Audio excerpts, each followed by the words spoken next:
Hello and welcome to Landscape Photography World, the podcast for everyone passionate about landscape photography. I'm Grant Swinburne and I'll be your host on this show, talking to landscape photographers about their motivations, likes and dislikes. Julia Megan Vaughan, raised amid Vermont's scenic beauty, found her passion for photography from her first 35mm camera. Now based in Portland, Oregon, she captures moments in nature that bring joy and serenity. Witnessing glorious sunsets, the vast night sky, or a bee on a flower makes her come alive. Julia shares these moments through her images, aiming to evoke wonder and connection. As a photographer, she offers fine art nature prints, infusing homes with the planet's beauty. Her work, born from a love for outdoor adventures, displays special places and moments, embodying the magic found in nature's details. We discuss her experiences moving from Vermont to Portland, Oregon via the San Francisco Bay Area, the therapeutic influence photography has had on her life, and how this art has become her coping mechanism against stress. I hope you enjoy the show.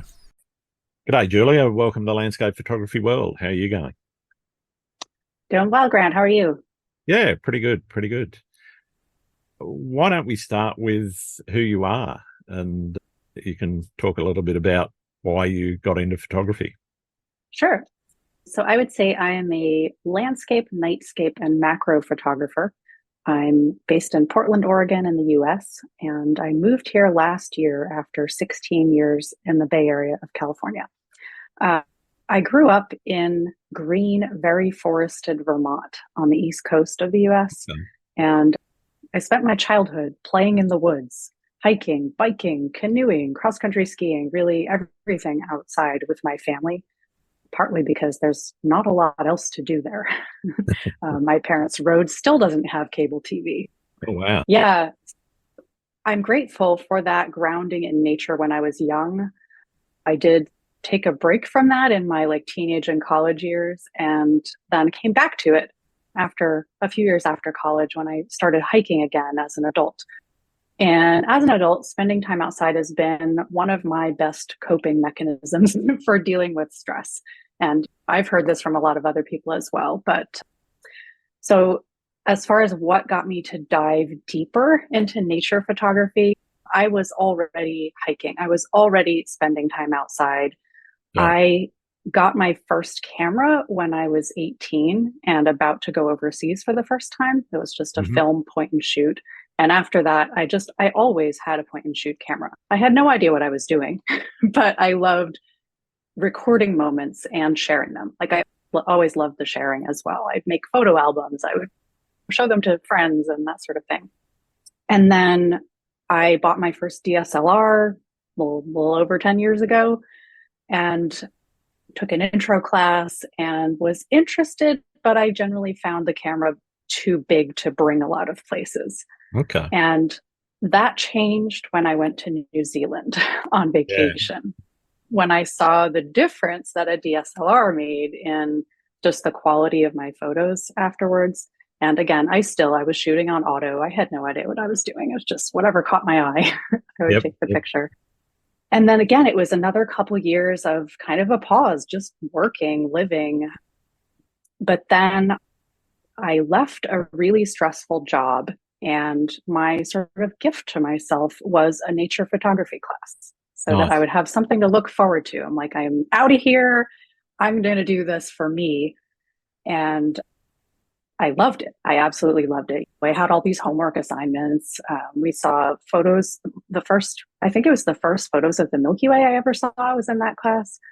So I was intrigued and started using my camera more and started bringing it hiking and started diving in a little deeper. And then maybe almost a year into that, my marriage at the time fell apart. Okay. And I hear from a lot of other people that crisis in their life makes them dive into photography. And that was the case for me. That was how I coped. Being outside, it's the only place where felt like my problems in my life were put in perspective. I am this tiny little person on this giant, beautiful planet. And look at this bee on a flower. Look at the raindrops on a twig. It just focused my attention. And that mindfulness was really healing. So I credit both exercise and being outside, that was how I got through that period in my life. And I call it my first year of photography. That's when I started going out for sunset, going out specifically to take pictures, not just because I was going hiking and brought the camera. And my first year, I took about 40,000 pictures. So I trained my eye. I'd get back home and I'd look at the pictures afterwards and I'd compare, is this one better or is that one better? And I'd flip back and forth like 20 times and finally see something that made one image better than the other, I thought. And that sort of started me down this path, and I got hooked. And I did get a job again, and now I work full time. It's every moment that I can outside of work and what life demands and all that. I would choose to spend it on photography, whether that's actually going out and taking the photos or processing them. I love both. So do you find it more about that relaxation and healing process now than it was in the beginning? Obviously, going out hiking and being in the outdoors, you're taking shots of what you see. Where is it in your life? Is it more about that healing and relaxation, or is it more about creating art? That's a great question. I would say it has shifted. It still fulfills that need in me, that mindfulness, that focus, that getting rid of my day-to-day problems.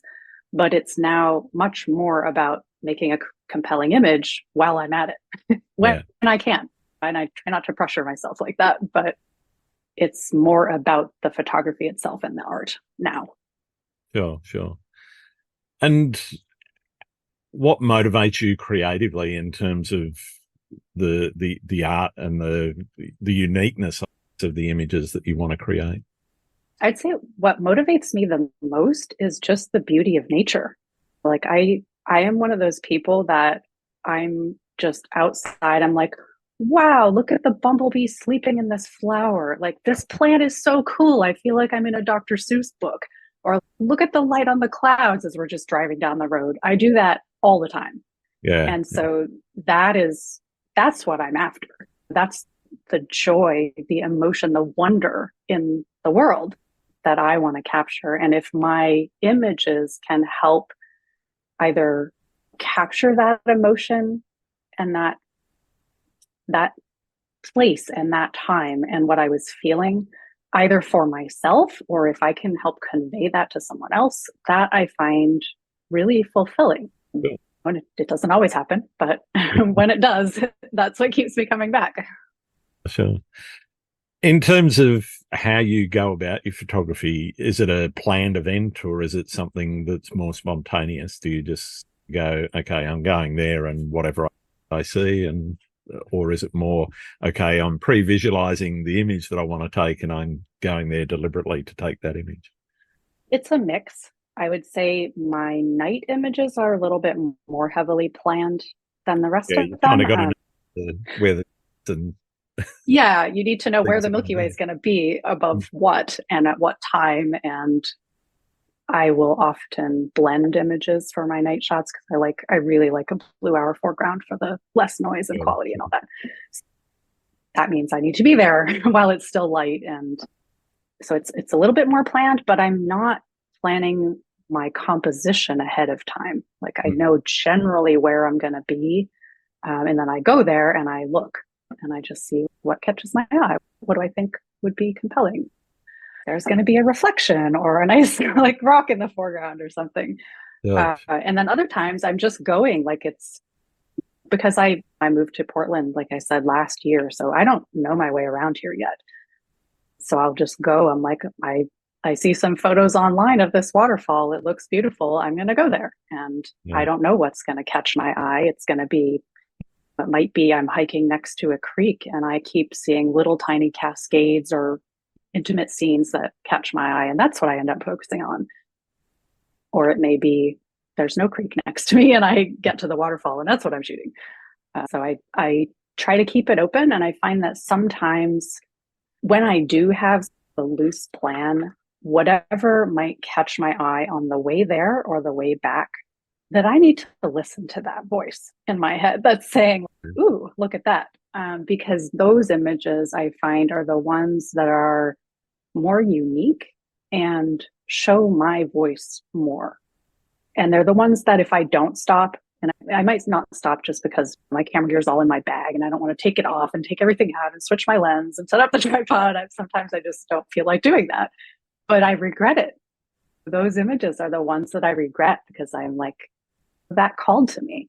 Yeah. So I've learned to listen to that voice, even if it means I'm going to be too late for the light at my planned spot. So it's a constant battle, but I try to stop now. Fair enough. I think with a lot of photographers, place plays a big part in why they're living in the places that they live or moving to the places that they move to. Did the call of the Pacific Northwest and the photography side of things have a big part in your decision to move to Portland? Yes. Of course it was a factor. So I moved with my husband, who I met right before the pandemic. And when we decided to leave the Bay Area, we were considering, where should we go? We thought about moving back to Vermont, where my mom and stepdad still are, and it'd be great to be close to them. And it's also beautiful there. But then there are so many bugs there, and the night skies are not as dark. And there are reasons not to do that. Yeah. And I generally don't like the weather most of the year. We were factoring in things like natural disasters. Do I want to live in a forest with global climate change and forest fires, wildfires being so much more prevalent? Not really. Even though I might rather live in a more peaceful place, not in a city, I don't really want to go through the stress of worrying if my home is going to burn. Yeah. So that was part of it too. And considered Colorado, but Portland on our visit just felt right. And also knowing there's so much beauty here. There's so many waterfalls. The Columbia River Gorge is just, 40 minutes away. The coast, there's so much. That was definitely a big part of it. You sport for choice, the mountains, the forests, the coast, everything. Yeah. Northwest. It's still on my bucket list. I still haven't been, but really? Yeah. It's worth it.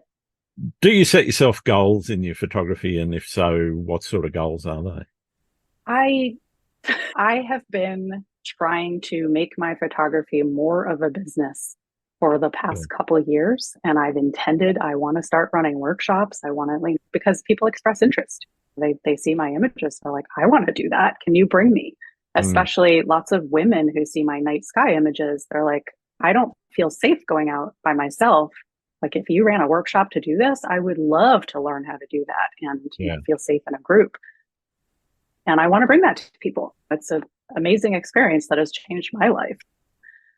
So I want to do that, but life keeps having other plans.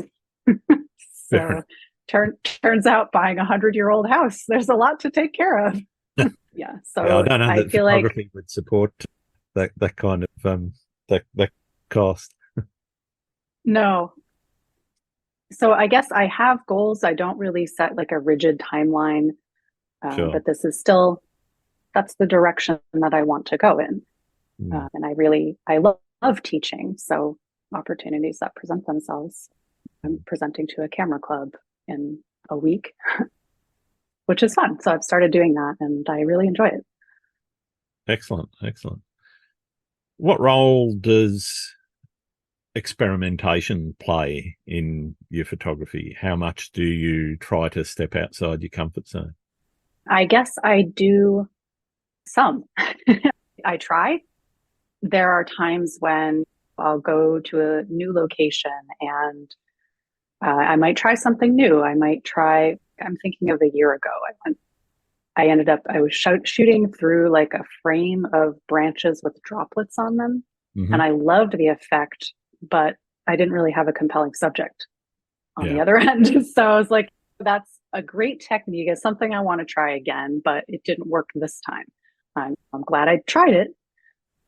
Or it might be I'll go to a location and I'll find the conditions aren't what I think would do the best justice to this scene. And so I want to come back at another time. As far as sometimes I need a push. Sometimes I'll take a workshop from someone who I know does things differently than I do for that push, because it doesn't occur to me to try ICM most of the time when I'm out in the field. I'm just used to doing my standard, like focus stacked or either intimate or large scenes. So I try. I think it's important for growth. Yeah, definitely. Speaking about growth, how do you see your style has developed from where you started to where you are now? And where do you see your style going? I think I have a clearer sense of what I love. And so I now, when I started out, I was just like, I'll take a picture of whatever catches my eye. And I guess I still do that to some extent, but now I know I love droplets. I love bees on flowers. I love geometry in nature. Yep. I love strong diagonals. And those are the things that will really catch my eye. I value composition more than just about anything. So it helps to know those things about myself. And then as far as growth, I would say during the pandemic, I spent so many hours watching webinars or tutorials or various things about processing. And so that's, I think, been the biggest change in my photography in the past few years, is just my processing is just leaps and bounds beyond where it was at first. You know, at first I would spend 10 minutes on an image. It was Lightroom only. Bump up the shadows, bump down the highlights, and that's about it. Push a few sliders and that's it. Yeah. Yeah. And now I'm spending, 30 minutes to 2-3 hours, more for some, but yeah. So I'm more fine tuning and bringing it to life in a different way. In terms of the processing, you straight into the editing after you get back from a trip or a shoot? It varies a little bit. So usually so if it's a longer trip, like a few days, I usually will be sleep deprived, like especially if I was shooting night sky, and I'll pick up my computer and try to edit and I'll fall asleep for the first 3-4 days. So once I'm past that, I will usually process my favorite. First, I go through all the culling. I'll rate my images. I'll choose my top 3, 5, usually around there, depending on the length of the trip. For a long trip where I shot 3,000 images, I might get up to 20 or 25.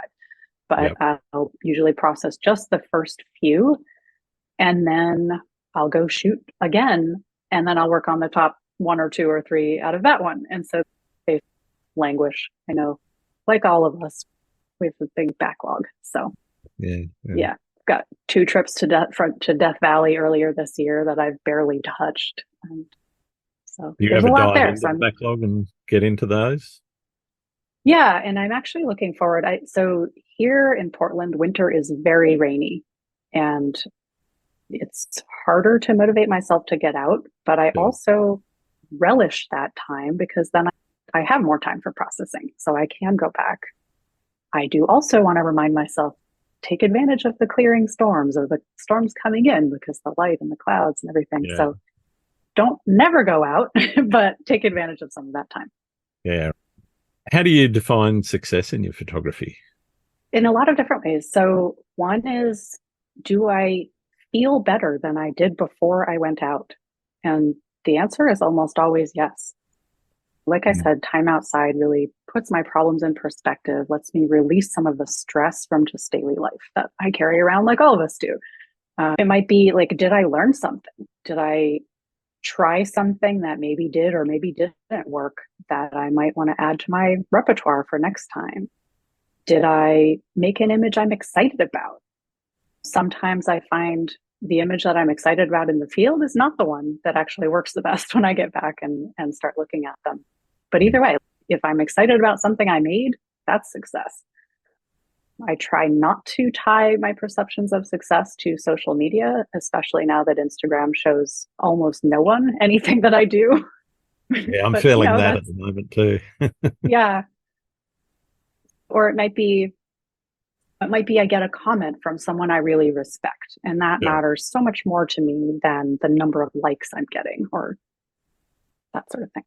yeah, yeah. Where does social media fit into your overall thinking around photography? Do you take images specifically to post on social media, or is it more this is something that's worth sharing and therefore you share it? I would say I don't take images for social media in terms like there was a time when I did do a lot more vertical compositions because I knew they'd play better on social media on Yep. Instagram.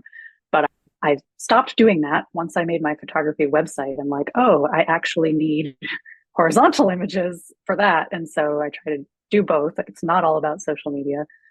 But I guess, like I mentioned, even early on in high school with my point and shoot, sharing was always part of the process for me. I've always loved sharing that moment that I captured. It's not so much about social media, it's just that's a vehicle to do that. And I like to see what other people are working on. I like it for that. Mm, yeah. I think one of the things that has been missing, it's there in patches in places, less so on Instagram, but the ability to actually communicate and develop some form of community with people. There are patches where you can do that, and Instagram's not necessarily the best place for that. But yeah, Agreed. what's your experience with developing community in social media? So I think we know of each other from Vero. So I find That's that. right. So I joined Vero like maybe 1 month into when I really dove into nature photography. And so I Mm. feel like I've grown up there. And I guess the same could be said for Instagram, but it doesn't feel the same. Yeah. There's just more interaction with the same people over time on Vero. And so I value that. And it feels like a community. So there's people I follow there that it's because they're like old friends, Sure, not sure. because they're professional nature photographers, which is most of who I follow Yeah. these days. And then also during the pandemic, so I joined Women Capture Magic. I know you had Kristen Ryan on a Yep. while back. So that was amazing. I loved meeting other women in nature photography because there's a lot of us, but it's still very heavily male dominated, especially in night photography. And I actually met some of my closest photography friends through that platform, through that hub. And so it's incredibly valuable. And now we have a group chat. I'm going to name drop here. Yeah, go Julie for it. Boyd, Maricel Quesada, and Michelle Jacobet. We have a group chat going and we are just constantly sharing images, asking for feedback, supporting each other, commiserating over lack of engagement, whatever it is. We're there for each other all the time and I value them so much. And I would not have met them if not for Kristen and her Women Capture Magic community.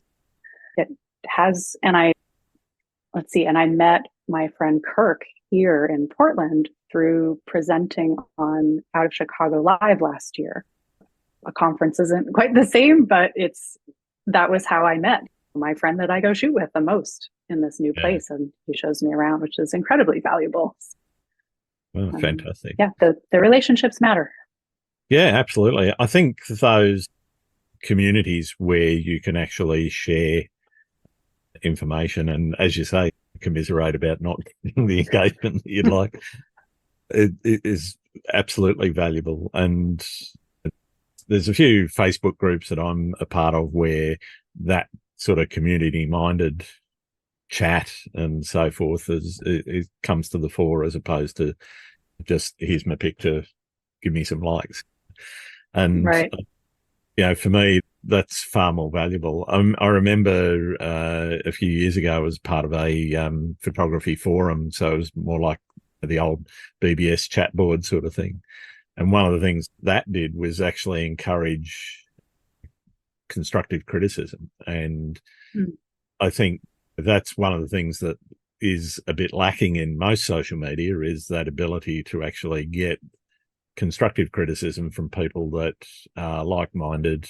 I think learning to take criticism and also learning to give that sort of constructive criticism is an important part of learning to understand your own photography much better. Has any of that played a part in your photography life? Yeah, so I would say, so again, my three friends that I just mentioned and our chat, some of them, I'm still fairly new. I've been doing nature photography for like 6 years now, and some of them have been doing it for far longer, and their processing skills were far more advanced. And so I learned so much from their suggestions, even just in the tiny little image that we can share in our group chat. So that was incredibly helpful. And then I joined Nature Photographers Network because of the critiquing. And I have not spent as much time there as I would have liked, but I posted one of my images and got some great feedback. And I love reading the critiques of other people's work because, yeah, I learn a lot. Yeah, it's amazing how much, if you've got people that are willing to give, as I say, that constructive criticism, it makes a massive difference.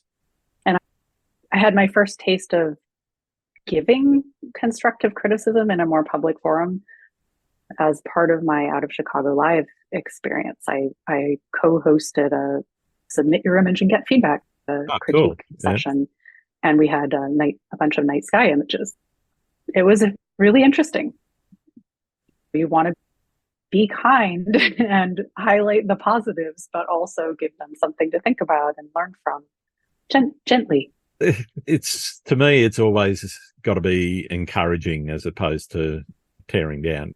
It can be challenging if the image is truly awful, many technical faults and so forth. You've got to be very careful about how you approach some of those. Yes. But thankfully, we didn't have any of those. Yeah, most images aren't truly awful. There's always something that you can say nice about it. Yeah, there is. Yeah.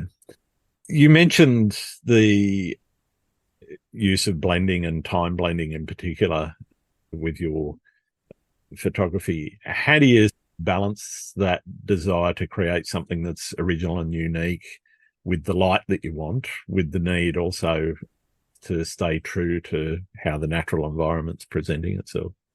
That's a tough question. So I generally, my style is pretty natural. Like I would say, I try to be true to the scene. I am not taking away big things that were there.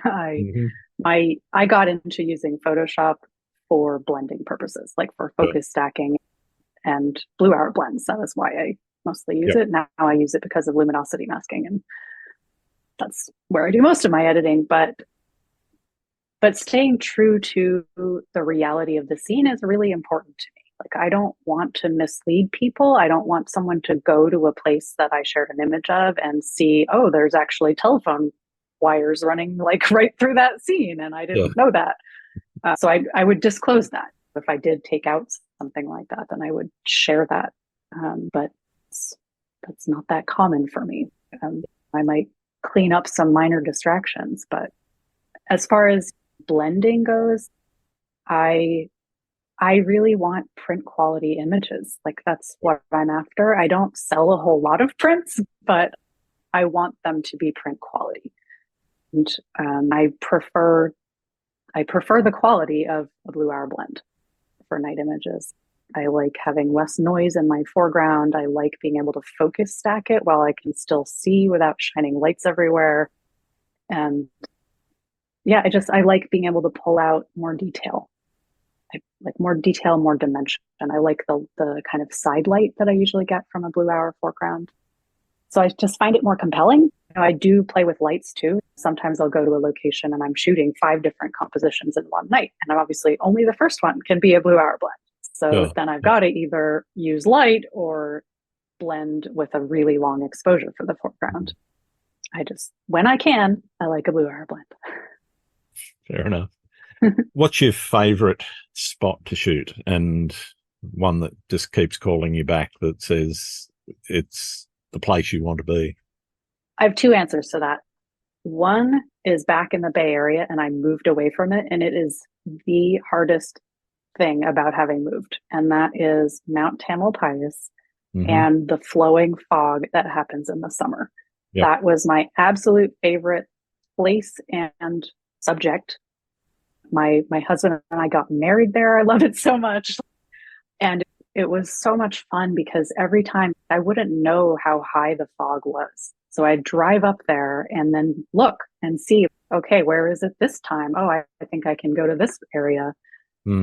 So it was always different. And when it would be like total peak conditions with that thick fog, like just flowing over a hillside, oh my God, it's like the prettiest thing in the world.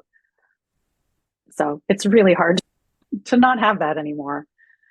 And it's not, doesn't happen constantly. So I can't It's say only like, a oh, few I'm going to hours go flight. back for a week in August and I'll shoot the fog. It might not be there. There. Yeah, that's Um, it. so that's one of my places. And then my other one is Death Valley. So I started going there in my first year of nature photography, and I've been back a bunch of times. It's a really interesting place because I think it's just so different from where I grew up.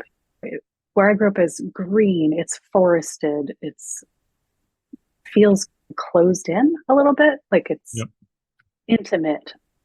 And Death Valley, you get there and it's huge, it's wide open, it is vast. It looks barren at first glance. But that is where I saw leading lines everywhere. My first trip, I was like a kid in a candy store. It's like the between the mud cracks and the salt ridges and just everything was a leading line. And so I love it there for you can shoot any kind of lens, any focal length. There is always something. Yeah. Yeah. And when the light gets low, when the sun gets near the horizon, just all the rocks and the cliffs and just everything comes to life in these warm colors that in the day it looks drab. But when the light is right, oh, it's magic. And I just, the openness of it, I feel like I can breathe there like almost nowhere else. Yeah. What's your most memorable experience out shooting? I'm going to say this last summer was really the first time I shot a meteor shower. Okay. And you'd think that as a nightscaper, like that would be something I do every year. But this time it fell on a new moon and a weekend. So it Nice. was just everything aligned.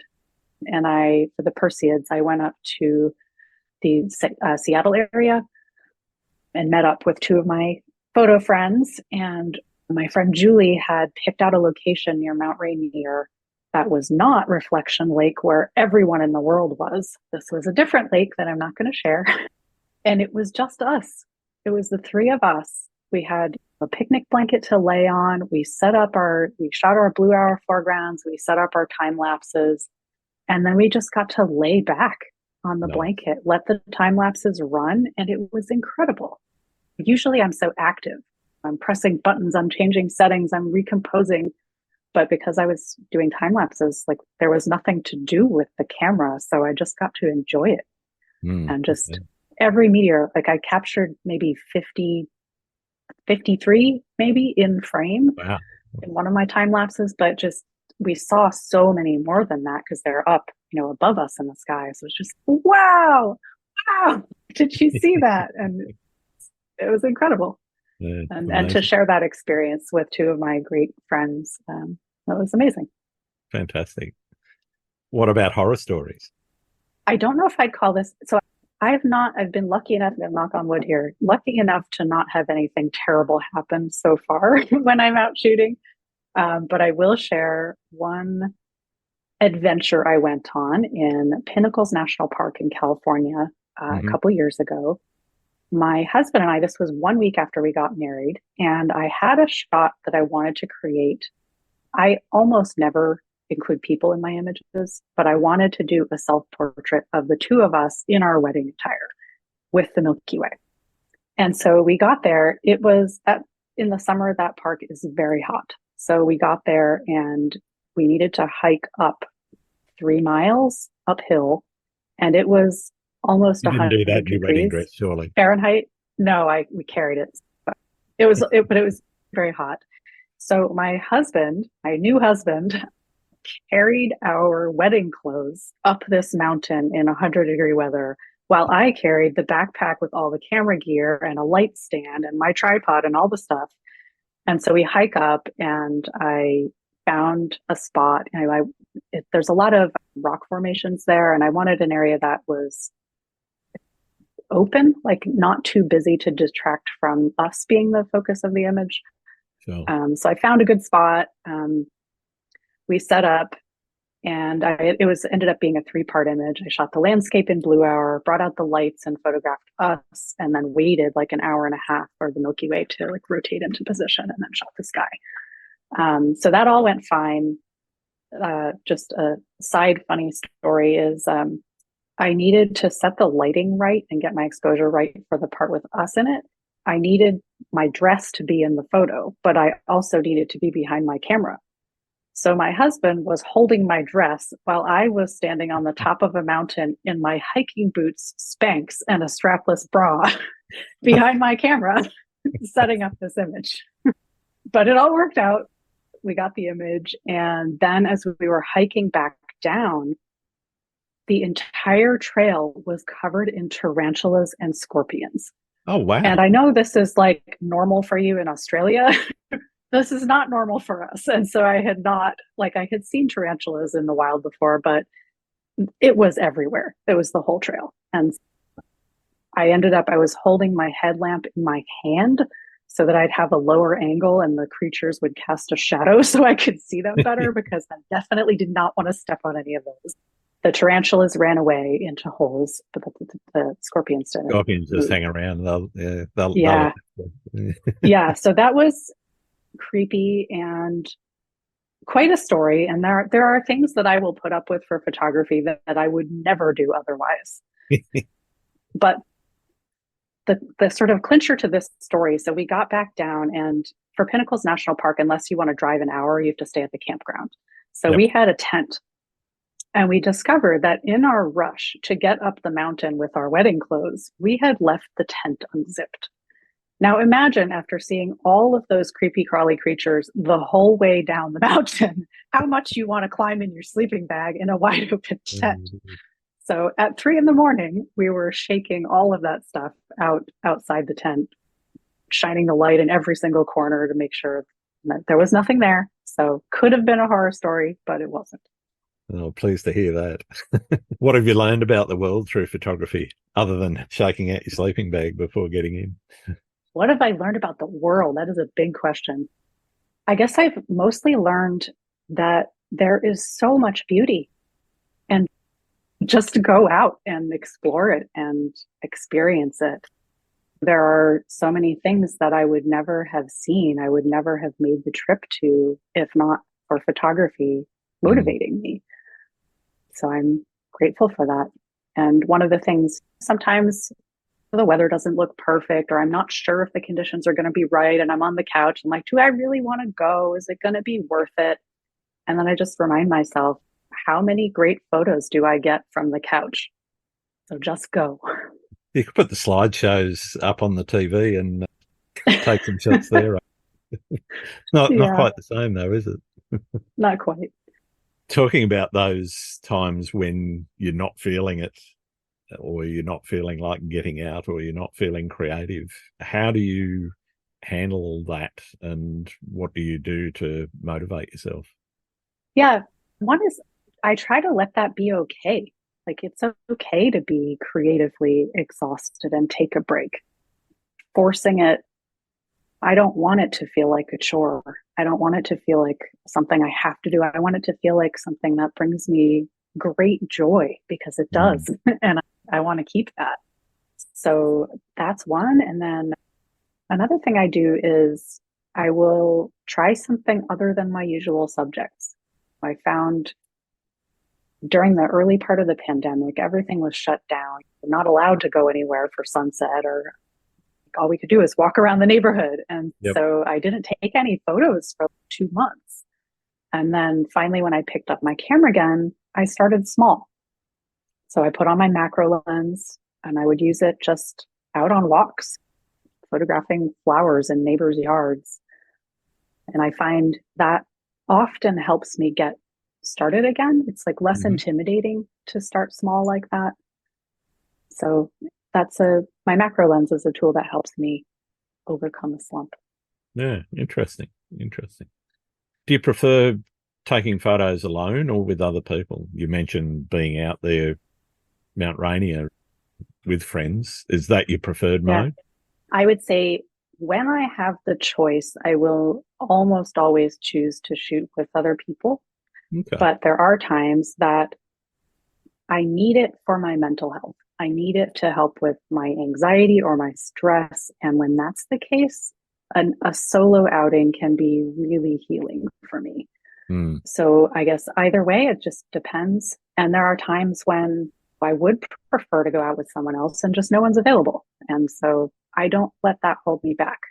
I'm very determined. There are times I could tell you 2 different stories of going out for a night shot that I had something I really wanted. I wanted this image. I wanted to get a certain, not necessarily composition, but I had an idea, and Yep. I don't let things stand in my way. Okay. I do it as safely as I can, Sure. but I will go out anyway. Okay. You had mentioned you'd like to get print quality images. What are you doing other than your blending sort of things? What are you doing to ensure that you've actually got that print quality, and what do you do that I guess makes it print quality in your eyes? I'd say this is still a work in progress. I don't currently print at home, and that is the biggest thing that I need to change in order to make sure I have print quality images. But some of the things are scanning every inch of a night sky image for hot pixels, or just making sure those tiny little distractions are not there, making sure I don't have sensor spots, reducing noise. I definitely don't want a noisy image going to print. Let's see. Making sure it's sharp front to back. That's why I focus stack. There are lots of times when I don't feel like it. I would rather not focus stack. It's a pain to process it and to shoot it. But I know for the best quality image, I need to do that sometimes. So I will. Fair enough. What do you see as the biggest challenge facing photographers right now? The fact that everyone is a photographer and that phones keep getting better and better. And so it's harder to stand out. It's harder to be unique. That's what comes to mind. And as phones, I predict there will come a time when phones are as good as cameras. And then what do we really have to offer except for family portraits and pet portraits and things like capturing people, like loved ones? Yeah. If anyone on their phone can capture an image as beautiful as what I can do with my camera and multiple as hours of processing, then how is this worth it? I don't think we're there yet. I think especially for long exposures and night sky, there's still some areas of photography where you need a camera. And then there's, I don't know, more creative tech. I guess maybe it'll push us to get more creative, to do more like multiple exposures or ICM or blending. I don't know. What do you see as the future of photography? Oh, I have no idea. I try not to think that big. It's because of what photography does for me and helping me cope with life. As long as it's doing that for me, I'm not really worried about AI taking over, or I don't know. I'll just adapt and learn as things change. Fair enough. What's your favorite thing about being a photographer? Endless options for decorating my home. There's no need for an empty wall. That's very true. Though I say that, and my house that we bought a year ago still has empty walls because, of course, I don't want to put old things on the wall. I need to print the new ones because I get tired of them. You can always keep a collection and just change them as the seasons change, for example. Yes. Yeah. But no, my favorite thing, I don't know, I guess bringing beauty to the world. Um, Mm. I think that has value. What about the least favorite thing? Least favorite. Gear acquisition syndrome. I have everything I need for 5 minutes, and then there's some new thing. Oh, this would help. This would make my photography better. Yeah, yeah. I have a very good way of resisting that. Oh yeah, Yeah, I just let how's my that? wife. I let my wife decide whether or not I can have it. That's helpful. My husband is very supportive of my photography, and he Gee, says yeah. yes, you should get it all the time. And so then it has to be me that I'm like, do I really need this? Do I Is really it need it? really worth it? One of the things that you mentioned right at the beginning was the storytelling or narrative in your photography. How do you incorporate that into what you do? So in both my social media posts and on my website, almost every image has a bit of a story. I like sharing what happened, what led me there, what caught my eye, what do I like about it, just something about it. And I have gotten some feedback from folks saying that they really enjoy that and I should include those stories, continue to include them. So I do. And it, it's fun. It's fun to share experiences with people and then they will share one back and relate. And that's part of how you build community. I see other images where it's just a title or it's just hashtags and it's not, you don't have the same connection, I think. Yeah. So I love that. And one, I'll share a fairly recent example. So this was an example of me not letting it stand in my way when no one could come with me. So there was a waterfall where the Milky Way aligned in September. And I knew about this from my friend Kirk, who had researched this previously. So I ended up going for the first time with my husband. And we hiked in, it's about a 2 mile hike in Hmm. along a creek and all forested. This is in Mount Hood National Forest. So it's deep in the woods. So we hike in, I'm playing with the little creek and taking photos along the way. We get there and I tried out a couple of different compositions. I used some lights. I tried a self portrait, which I almost never do, but I don't know, something possessed me and I decided to try one.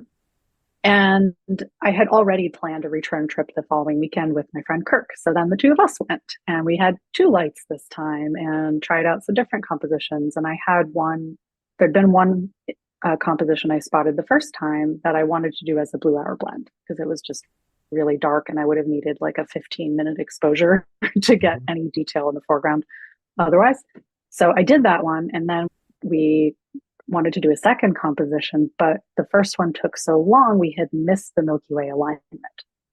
And I don't do things like fake it. I won't put a sky from somewhere else at some other time or the weekend before. For me, that's not right for me. Yeah. I don't do that. And so I wanted to come back. I wanted to come a third time. And that time I knew exactly what I wanted. I knew I wanted to be standing right by the creek under the waterfall where normally you can't stand there because there's too much spray. But I guess the water flow was low enough that we actually could. Great leading line, beautiful waterfall, night sky. And I knew exactly what I wanted. There were only 3 more days of the year that alignment would happen and that the moon would not be in the sky. The first 2 days it was cloudy or I had to work or I don't know, whatever it was. Then it got to be the last day, last possible chance of the year to get this image.